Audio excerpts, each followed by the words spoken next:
Isang abandonadong ospital ang aking pinuntahan at matatagpuan ito sa Cavite. Marami ang nagsasabi na 20 years na itong abandonado at marami na rin nagsasabi na ito ay pinamamahayan na ng mga ligaw na kaluluwa.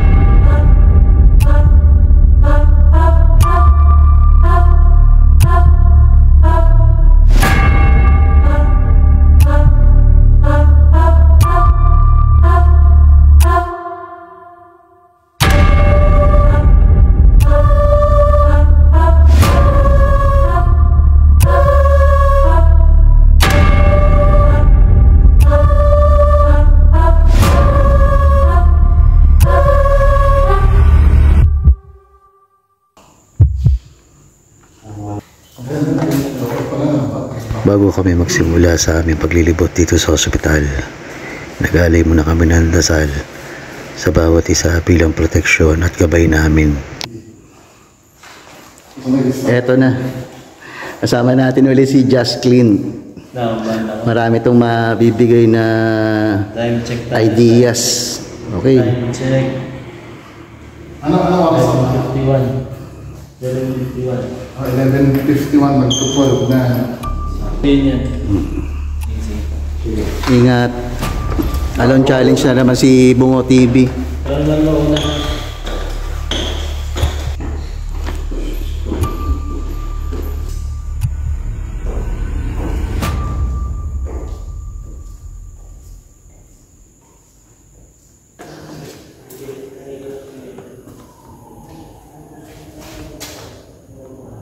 Hindi ko alam kung halo-halo yung nararamdaman ko rito sa second floor.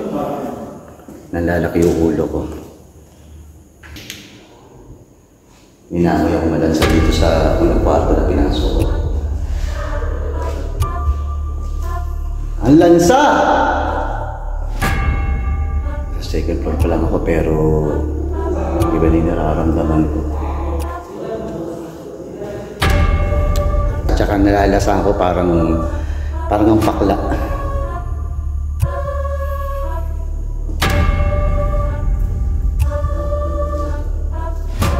Hindi ko malaman kung amoy dugo ba siya or basta hindi ko siya ma-describe kung yung amoy na naamoy ko. Basta malansa.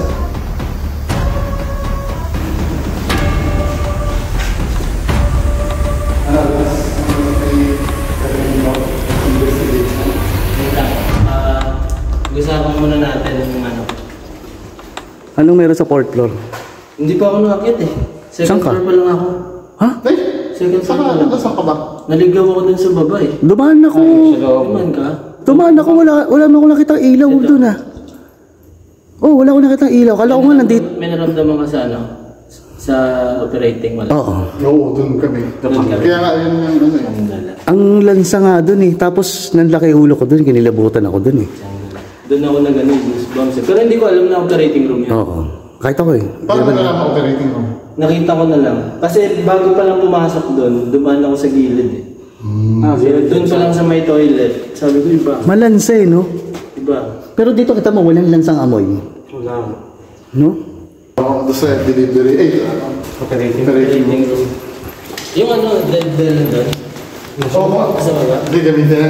May battery ba? Ikaw na ako nga. Sige. Saan ko dadalhin? Kami na. Doon sa ano, hindi ka namin subukan. Nakita niyo yung ano? Kakantak na kami ng bistig. Nakita niyo yung kamay? Oo. Ayun, di ba nakita? Creepy, ano? Saan? Nasa may bubog. Saan? Doon sa may... CR. Yung bakas ng kamay na gano'n. Hindi ko nakita yun ah. Pakita ko sa'yo. Kapag hindi nakasama sa Walang ano? Sa loob? Walang something. Walang ano? Tsaka sira yun siya. Hindi namin alam kung gano'n talaga yung...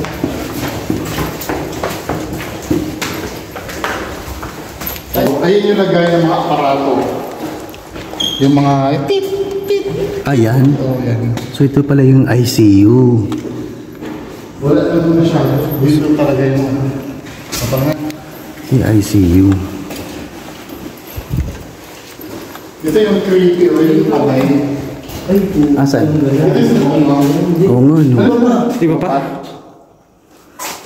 Wait lang. Kala ko yung tinutukoy mo. Kamay, di ba katang kamay? Ang operating room ay dito. Ano ba yun? Ang operator mo, tandaan niya, walang doorknob yan kasi tinutulak siya ng katawan. Tinutulak. So, dalawa to operating. So ito yung... Ito, operating. Ito, Ay, o nga no. Posible kasi dalawa yung... dalawa siguro. Oo. Naghuhugas. Ang pihitan ng ng sa paa yun. Oo. Ang pihitan ng... Tinatapakan nila. So ito yung... Tapos Ito yung yan, operating room. walang doorknob yan. Tsaka two-way ito. Tinan mo yung ano. Papasok, tsaka pa... Operating room. May game. Ito, dito. Sinubukan na nga ni Just Clint i-set up yung mga gamit niya. Yung music box at yung death bell. Aalamin natin kung makikipag-ugnayan sa atin gamit yung mga gadget na to or kung mapaparamdam ba sila sa atin. Ayan, boys. Pwede yan. Yung sinet up nila yung music box at yung death bell nandun sa dulo. Malalaman natin ngayon kung meron tayong kasama rito. Pag tumulog itong mga gadget na nilagay nila Just Clint.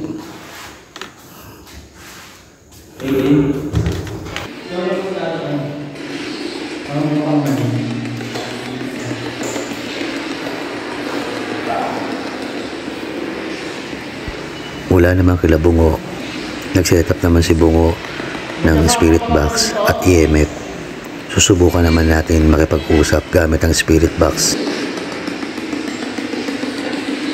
Hello?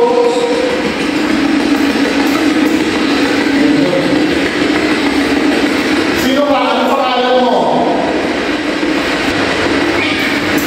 Mark. Ha? Mark pangalan mo, Mark? Matagal ka na ba dito?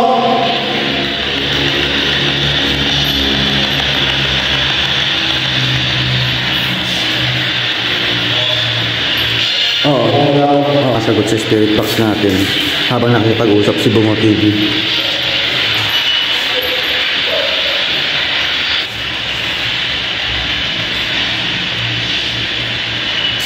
Tatay, ano nagtatrabaho dito?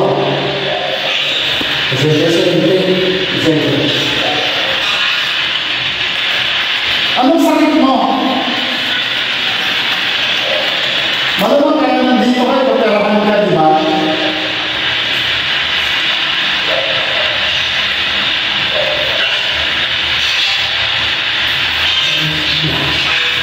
Correct.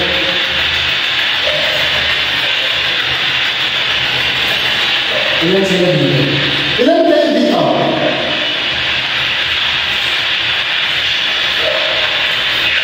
Ilan? Oo nga, ilan kayo? Isa? Lahat? Lahat? Nandito kayo lahat? Tumatay-balik.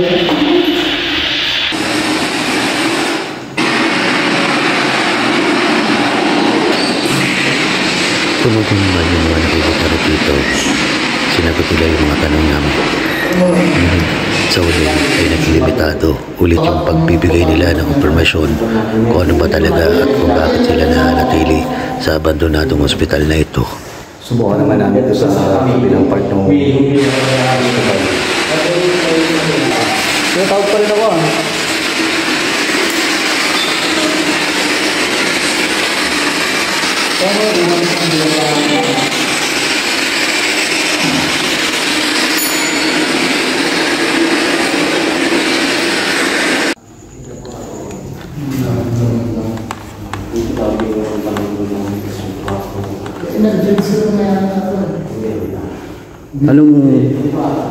Anong meron dito?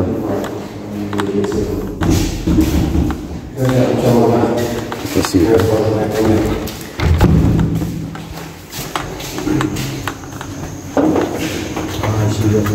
emergency room. Oo, dito pinapasok yung pag merong emergency. Ay, hindi, sa kabila. Ito, dito. Dito pinapasok. Pero ito na yung parang pinaka Oo, yung main door nila. Emergency room. So, dito pa rin yung mga kama na ginamit dun sa mga pasyente. Pinangharang na lang nila. Oh, scan dito. Nalababol. Dito ginagawa yung CT scan. Ito ginagawa. Yan lang. Hindi na natin mapapasok yung loob kasi naka-alambre. Nagawa yung CT scan. Utang bigat sa second floor.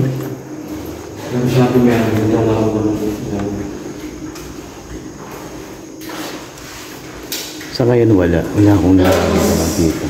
This is second floor sa may operating delivery room. Oo. May yung pumasok ka ba doon sa may Sa kanan? Oo. Oo, yung malaki? Oo. Ang lansa ron. Ano yun? Tapos parang ang pakla ng panlasa ko.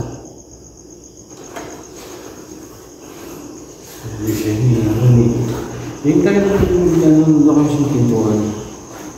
Tingin ako. Sabi niya, narinig mo. Huminga. Sabi mo yung sasabihin ko kaya ako tumising. Kaya kasi nung pag-akyat ko, gumanon. Walang sasakyan na dumaan.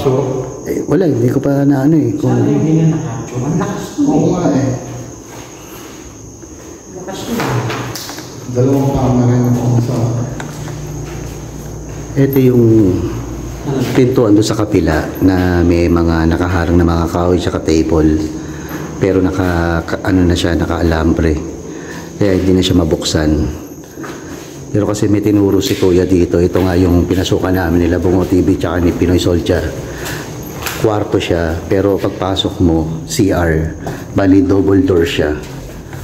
So ito yung palabas. Ito yung pinaka-kitchen nila dito sa hospital. Dito nila piniprepare yung mga pagkain ng mga pasyente. Ito yung pinaka-lutuan nila.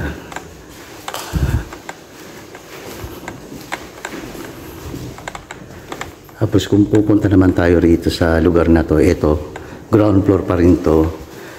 Ito yung dalawang CR nila. Tapos ito, x-ray room. Diyan ginagawa yung x-ray ng mga pasyente. Ito naman yung sinabi ko sa inyo na nung nandun tayo sa kabila, doorway din to, pero nga may mga nakatambok na mga ang tawag dito, table na pang hospital. Hindi na rin siya mabuksan kasi nga naka-alambre na, tapos may mga kahoy na nakaharang. Ito yung ultrasound room nila, oh. Kaso hindi rin natin mapasok kasi nga naka-alambre. Hindi natin pwedeng buksan basta-basta na walang paalam.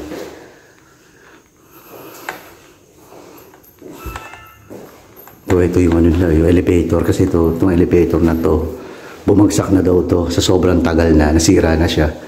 Kaya ang ginawa na lang ng caretaker dito, sinara na lang para walang maka-aksidente. Ito yung labas.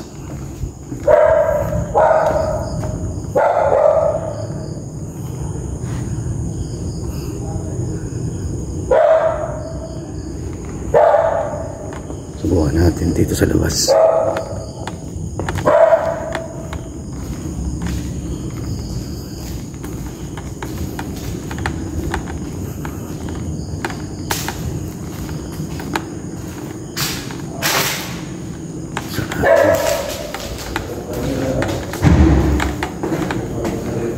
Sarado.